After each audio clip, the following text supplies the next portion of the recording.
হুমায়ুন কবিরকে আগেও আমরা একবার শোকজ করেছিলাম, কিন্তু তারপরেও তিনি নিজেকে নিয়ন্ত্রণ করছেন না।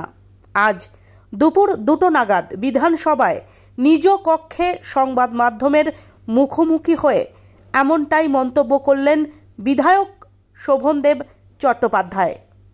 প্রসঙ্গত, আজ বিধানসভায় ভরতপুরের বিধায়ক হুমায়ুন কবিরকে দলের তরফ থেকে ফাইনাল ওয়ার্নিং দেওয়া হলো। আগামী দিনে কোনো বেফাঁস মন্তব্য করলে সহ্য করবে না দল।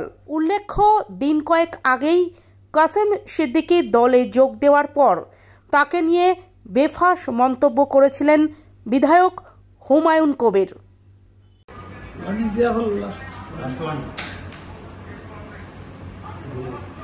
কেন এই ধরনের পদক্ষেপ করতে হবে? আসলে হুমায়ুন কবির কে আমরা আগে একবার সুপারিশ করেছিলাম, কিন্তু তারপরেও সে নিজেকে নিয়ন্ত্রণ করছে না বা রেস্ট্রেন করছে না। স্বাভাবিকভাবেই অনেক কথাই সে বলে ফেলছে, যেগুলো দলের যে ডিসিপ্লিন, সেই ডিসিপ্লিন দেখছে।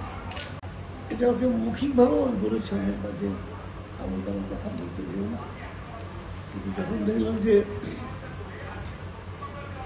বারবার বলা সত্ত্বেও যখন সে করছে না, তখন তাকে বলা হলো যে আগের বারে আবার তখন আর চিঠি লিখেছেন যে ভবিষ্যতে করবে না।